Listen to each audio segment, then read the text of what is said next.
Hey everybody. Well, I thought I would go ahead and do a follow-up video to my video where I quit building the Enterprise D, the I quit video. This is the Enterprise D model from Eaglemoss. So since that video was published, I actually got contacted by Eaglemoss, and I guess they saw that video. And I was contacted by Brett, the head customer service person that's in charge, and he said he watched the video, and they actually he discussed it with the staff down there about some of the things that I brought up in that video when it came to concerns and issues with this kit. So the first thing I want to talk about, well, first of all, I just want to say thank you to Brett for reaching out to me. I really appreciate that because I think there were things that were really needing to be addressed with this kit and problems. And also, he explained his end of it, which helped me understand what was going on their end. So anyway, the first thing we discussed was about the delays in getting these parts. So I know a lot of people have been getting these parts, delayed, especially here in the U.S. We have really suffered badly over here trying to get these parts. So, he explained what was going on and the things that had happened. And unfortunately, I can't really discuss that. So, but Brett, I think he is on the Facebook forum. I think there's a forum on Facebook for Eaglemoss, and I think he posts there. And I think he will explain what happened with all of that on the United States side of things. So I'll let him explain it since I'm not really at liberty to discuss it. So, but I'm not on Facebook. I try to stay off all that social media stuff. So I'm a little out of the loop when it comes to that stuff.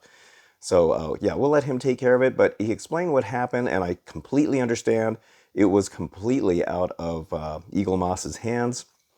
And also some things like in China, all these parts are made in China, and I guess there was some flooding and stuff that went on out there. So that delayed some things as well. Things like that are just out of anybody's hands, really. So yeah, I totally understand what went on with that. But even still, knowing all of that as a consumer, it was still frustrating to not be able to get these parts. I mean, you can't build a model if you don't have the parts. So I think they are now going to be working on ways to improve all of this, especially on the United States side, and try to get things to move along better. Maybe get these parts out to people sooner. Yeah, because I mean, there's just major delays, and I'm even seeing delays now with UK customers out in the UK. They're even saying they're getting delayed, and people in the European countries as well. And so it's starting to actually affect them as well now. But we're really behind here in the United States. So the other thing that we discussed was how I mentioned in the video how I felt that this kit is incredibly over-engineered. And, he actually, Brett and I were talking about this. Now, I mean, really, look at this. I still can't get over what a mess this is and how overly complicated this is. So we were talking about things like the windows. Let me flip this over. We were talking about, he agreed that they probably went overboard when it came to these windows. I mean, nobody's enjoying this part of the build, sticking all these windows in here. And, same with these lifeboats or escape pods or whatever. And so I think he agreed that they kind of overdid it with that. I don't think anybody's enjoying that part of the build. I was talking about the way the lighting was done on this, and I told him, I said, this could have been so much easier by just having, instead of this setup that we got here, just have a clear piece that goes on the back of the panels that has the molded in windows and the blacked out windows for the blacked out windows that need to be in there, just like what they did on the neck here. That was a solid piece of plastic back there. And then just have LED tape running through here. You can kind of make it S, like in S patterns to light it up. And you could light up both the top and the bottom of the saucer at the same time. So it would alleviate all these individual LEDs all over this thing. And it would also alleviate all the LEDs in the bottom half of the saucer here. And, I think he probably agreed that this was over-engineered, but I don't think he necessarily wanted to say it. We kind of agreed to disagree a little bit on this part of it, but I still cannot abide by this this mess. This is really bad, in my opinion. It's funny because I was so involved in building it when I was getting the parts, on a more regular basis that you don't really take the time to really think about what you're doing. It wasn't until I had all these major gaps in getting the parts that I start really looking at this and thinking, man, this is really just not right. But another thing, that I forgot to mention in my other video is the way that these are done in here is another thing I found really bad. So these little pockets right here, you can see That's where the LEDs go, inside there, and then the wires to this LED are right here. There's two, and then there's another LED here that's got two more wires. You are constantly crushing the wires together like this. I don't know why they did it like that. And then on top of that, you got to crush it under the frame. And so it's on every single panel. See how they all come together like that? And you're constantly smashing these things. I mean, long term, I don't think that's probably a good thing for the wires. I mean, it's not like you're going to be moving this model around a lot. But, you know, still, I don't think that's probably a good thing to put that kind of pressure on these wires. So if we had LED tape, that would have alleviated all of this. I mean, we wouldn't have any of this. All we would have is just LED tape in there. Would have been really super simple, you know. So we were talking about, you know, I said, you know, we really should have just kept it as simple as possible. So one of the things that he mentioned is he thinks the reason that they went with this kind of thing is because if they had made it too simple, I think they were worried that the customers would think they weren't getting their money's worth because, you know, instead of having all of this hardware and stuff in here, it feels like you're getting your money's worth. Now, I don't know if they had a price point to reach with this kit. The kit is $2,000 when you're done building this thing. And maybe they said, you know, look, this kit is going to have to cost $2,000. That's the price point we are going for. And so even though they could have simplified this and probably made it, you know, at a lot cheaper, they had to hit that price point. And maybe that's what led to this kind of thing going on here. But if that was the reason, that's, you know, kind of the wrong reason, in my opinion. You know, I mean, this probably could have been maybe $1,500. You probably could have hacked off $500 off the price of this by getting rid of all this. I mean, the wires, the LEDs, the PC boards, there's another one that's going to go in there. You could have alleviated all of that and brought the cost down. And as a consumer, I think that would have been a great thing. More people probably would have been interested in buying this if it was $1,500 instead of $2,000. You know, as an example, you know, I'm not really sure how much all of that costs. It might have been even been more than that. And also the ease of putting it together. I mean, really, nobody wants to kind of deal with all of this. It's I still can't get over how bad this is. So yeah, that was another thing that we discussed, and I'm glad we got to talk about that topic. Now, another thing that we discussed were the light bleed issues going on all over this. As I mentioned in my last video, and I'll leave a link to that video down in the description if you want to see why I quit building this, which led up to this one, this video. But as you can see here, we got light leaks all in the windows here, the black windows. The room is a little brighter today than it was when I recorded that other video, but you can see there's light leaks in between the panels as well. Stuff going on in here. The really bad one that's down, that's really bad. That one here is really bad. So we were talking about all of this, and you know, he said that when you start getting the whole thing put together, some of these will probably, you know, go away just because the tightening of all the panels and stuff, and when it's all pushed down and you got the lower half of the saucer put together. And, you know, it might alleviate some of these, but honestly, I don't think it's going to help a lot. I mean, see these little ones going on in here? Even if I push up on this panel, it doesn't really get rid of it. You can see it kind of gets rid of a little of it, and it might get rid of some of those. You can see that one on the left kind of disappearing, but the ones in the corner here, there's really nothing you can do about those. And these panels are on pretty tight. You have to screw them on pretty tight, so there's not a whole lot of give in there when it comes to that stuff. This one here, though, as I mentioned previously, that one is really bad. And the reason that one is bad is because they kind of screwed up on the panel itself. So let's use this panel as an example. So now you'll notice on the edge here, there's this little ledge right here. See that? And there's another one on this end right here. And that has kind of two purposes, so that when you put it on the saucer, it helps interlock the next panel next to it, and it kind of goes over it. They interlock with each other. And it also creates a little barrier in there to create a bit of a light block to you know, keep this kind of stuff from going on. But in the case of this spot here, they didn't even put that ledge in there, and that's why you got that really bad bleed coming through there. I think there was another one, as I showed in the other one over here somewhere. I think it's these two, or that one there. Anyway, though, what was odd is one of the panels actually had, I think it was somewhere in this area, actually had a black strip painted on it. In fact, here, let me grab this one. So I did that with this. See how there's a black strip right there? I used a black Sharpie marker to keep the light from bleeding through, and that really does help, especially where these escape pods are, because it seems like that seems to be the area that we have the most problems.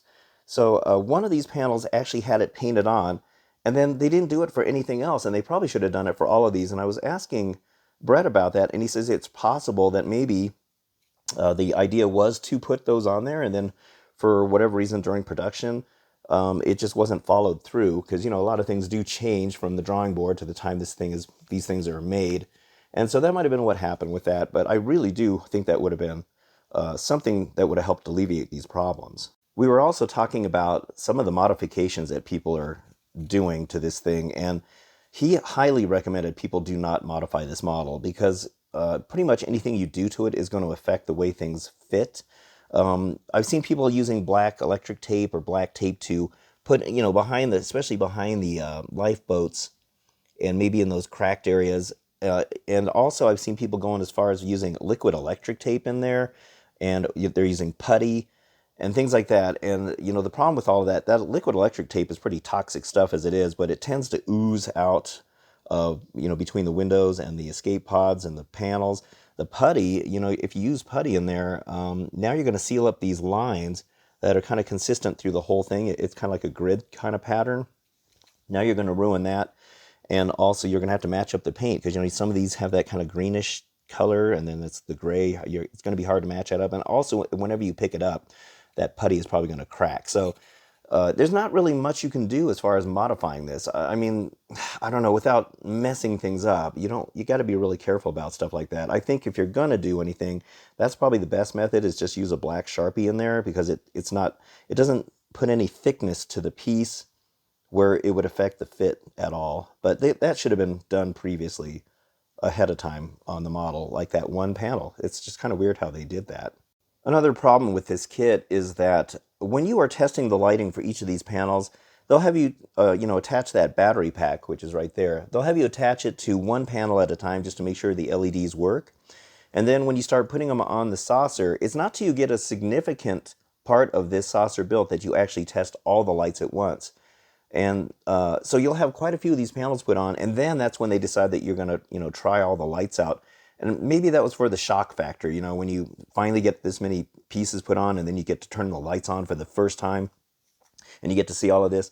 And that's all well and good, but the problem is that's when you discover these light leaks going on in here. And by then it's too late to do anything about it, because the only way you're going to fix all that is you're going to have to take the panels back off and blacken in the areas, and then put it back on. And I don't know about anybody else, but there's no way I am taking these panels back off of here. They were bad enough to put on the first time, and so it's a little too late to go back and do any kind of modifications to change stuff like that.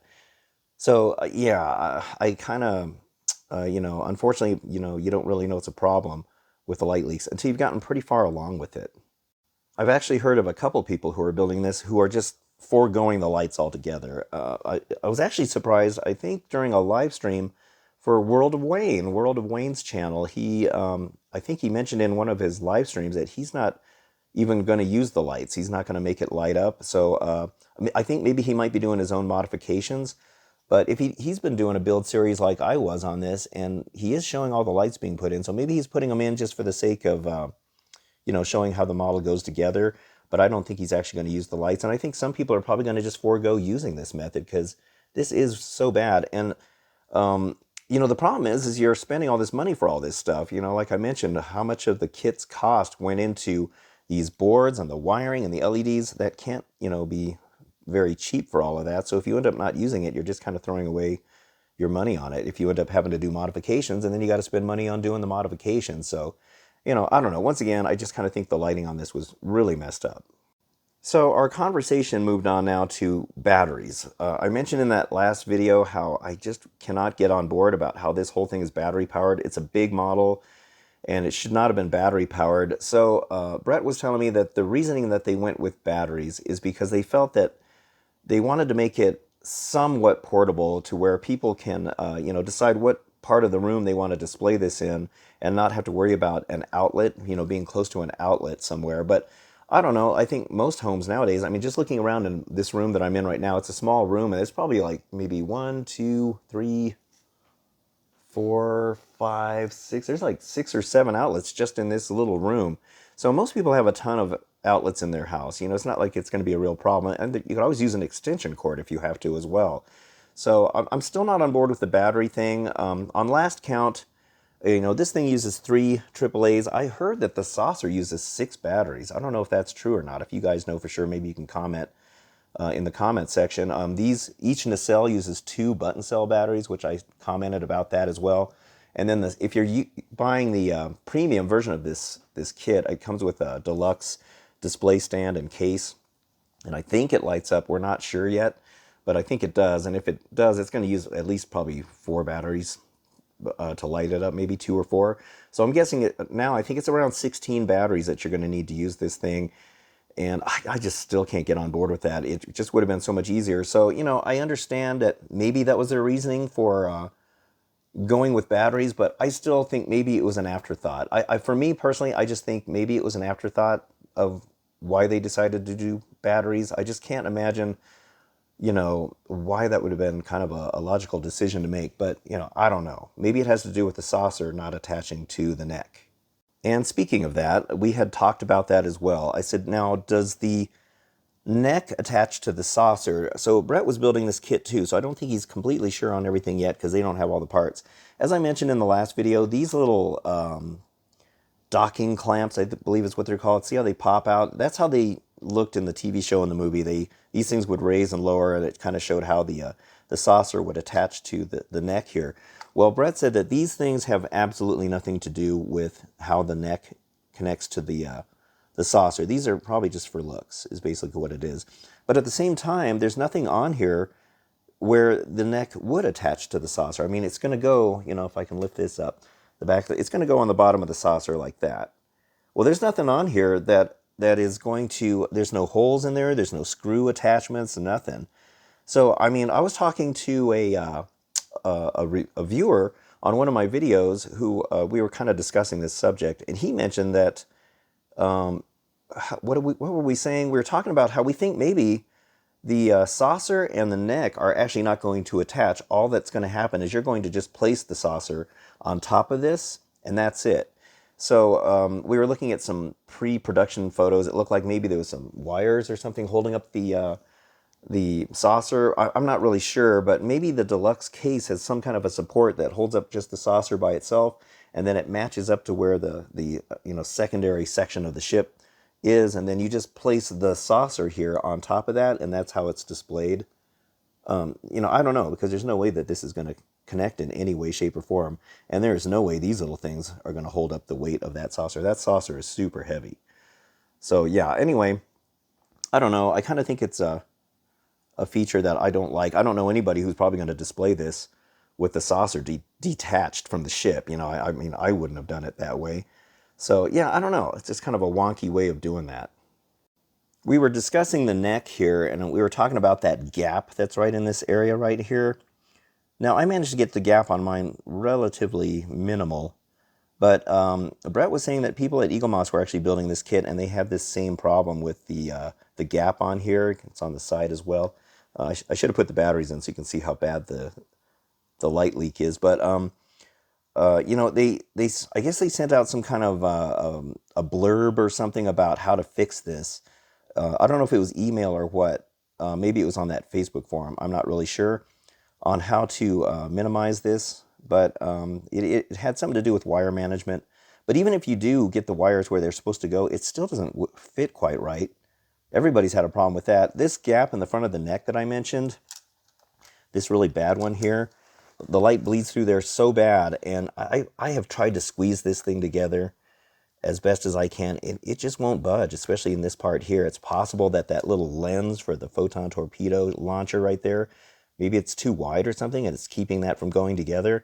But Brett said he hasn't seen anybody with a problem with that, but I've seen at least, several people that have this light gap.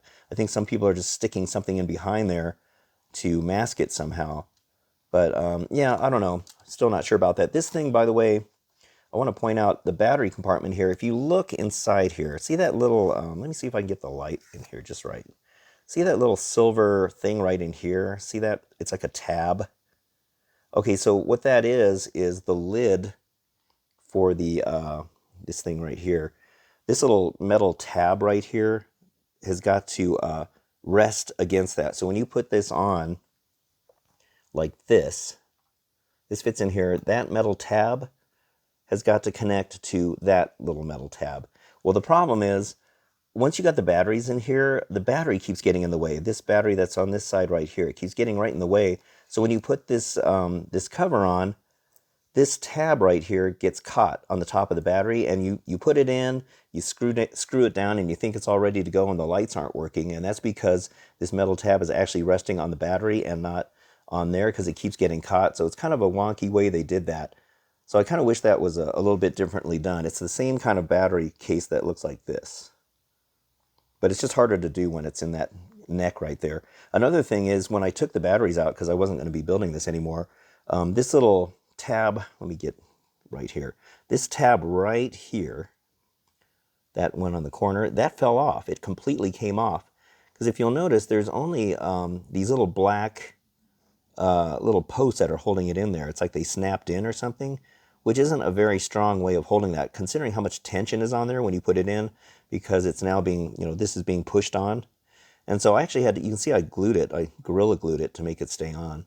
So it's kind of a flimsy thing that they used for this. But anyway, yeah, I just thought it was something I should mention when it comes to the neck. Going back to getting the parts for this thing, now I made it all the way up to stage 50 before I quit building this. And one of the things I mentioned to Brett, as I said, you guys really need to give the consumer a choice of if we can just buy the whole kit rather than this drip feeding of parts. Someone mentioned drip feeding in one of the comments of my videos, and I thought that was a good phrase. It's like you're only getting a drip feeding of parts, 4 stages per month. Now I had set it up so that I could get 4 stages per week, and I wasn't getting that. I was getting more like 4 stages every month or 2 months. And nobody wants to build a model like that. If you're like me and you are building a model or working on a project, you are focused on the job. You want to work on it. You want to keep on working on it. There's been times where there was one model where I spent 26 hours straight working on it because I was so obsessed with just working on it, and you're focused. And you can't do that with a kit like this. You have the 4 stages, and it may take you anywhere between 20 minutes or maybe an hour to put those 4 stages together, and then that's it. You're done. You have to put this off to the side, let it collect dust until you get the next 4 stages. It's really hard. So it's a difficult way to put a model together. So they really do need to offer us the ability to just buy the whole kit. Like before it even gets out on the market, have enough full kits available so that people can buy them, buy it that way. And as we were talking about that, he said that that is definitely something they are looking into for future kits. They do have some future kits coming out, which I can't discuss, but they do have some coming out, and they said that might be an option that they're going to look into where you could just buy the whole kit. I think that's really a better way to go. If somebody's got, if they can plop down the $2,000 to buy this kit, then let them do it. Let people have the ability to do that instead of this really, horrible way. And especially with all the delays and stuff, and also when you think about it, it takes 2.5 years to build this model if you're doing the standard 4 deliveries, 4 stages per month. And a lot of things can happen in 2.5 years. Maybe you have a medical issue or some kind of financial setback, and now you've got all this money. Say you're halfway into the build, like I am here. I'm almost halfway done with this. And then something happens and you can't build it. You had the money that you could have bought the whole kit at the beginning, but you didn't because it wasn't offered as a whole kit. And now you're halfway through the build, and now you got some financial setbacks, and now you may not ever get back to building this. So now you've got this thing just sitting here incomplete. And so, it should be an option for customers to be able to buy the whole thing. I think that would just, logically make more sense. At the end of our conversation, Brett really wanted to see if I could, go back to building this kit.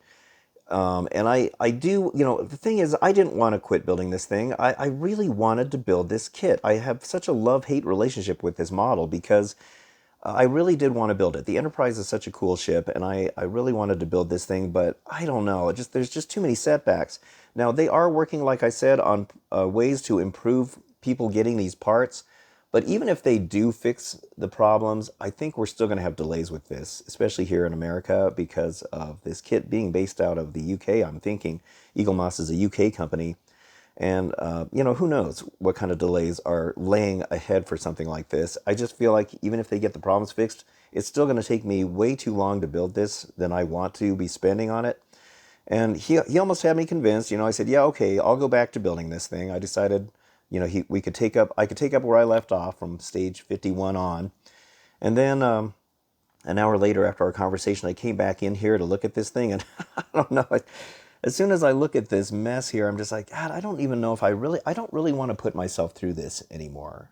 I just really, just looking at this, like I said, I really wish they would have just used LED tape for this, but I don't know. I just can't fully get back on board to build this kit, and I really appreciate Brett's time, and we had a fantastic and delightful conversation. I think when he called, he was worried that I was going to be this irate customer that was just going to berate him and be really difficult. And I'm not that way. I worked in customer service for decades, so I know what it's like to be on the receiving end of that, and that's not what the point of the conversation. I'm glad we had a really good conversation. He explained things that were going on their end that helped me understand, the problems they're having, which were totally out of their hand.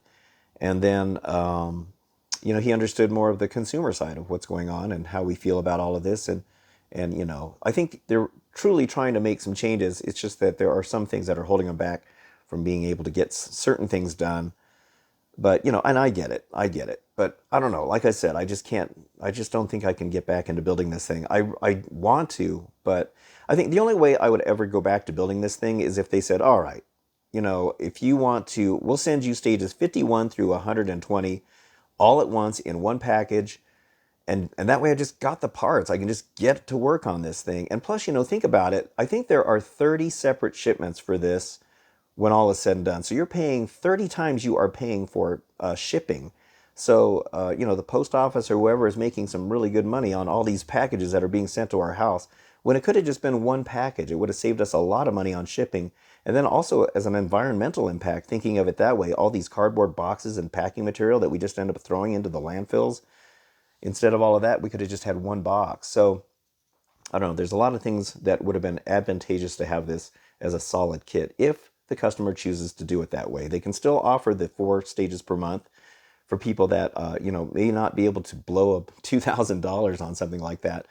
But at least have some options out there for people so that we're not just stuck being drip fed, as that one as the one viewer said, where we're not just getting these parts so little at a time. But anyway, all right, well, I just wanted to do a follow-up with my my phone call with Eaglemoss, Brett down there. Thank you again. If he's watching, I appreciate him taking the time to talk to me about this. And I don't know, if you guys are still building this, like I said, more power to you. I'm looking forward to seeing other people finish this kit. I really want to see what it looks like when it's all finished and decide if I really, want to go back to building this thing. But I kind of feel like even if I had finished building this, I might have had some buyer's remorse with it. And I wouldn't be surprised if I saw some of these show up on eBay eventually as well. All right, well, that's it for this video. Thank you so much for watching. I will see you on the next video. And don't forget to hit the like and subscribe button as well. All right, well, thank you so much and have a good one.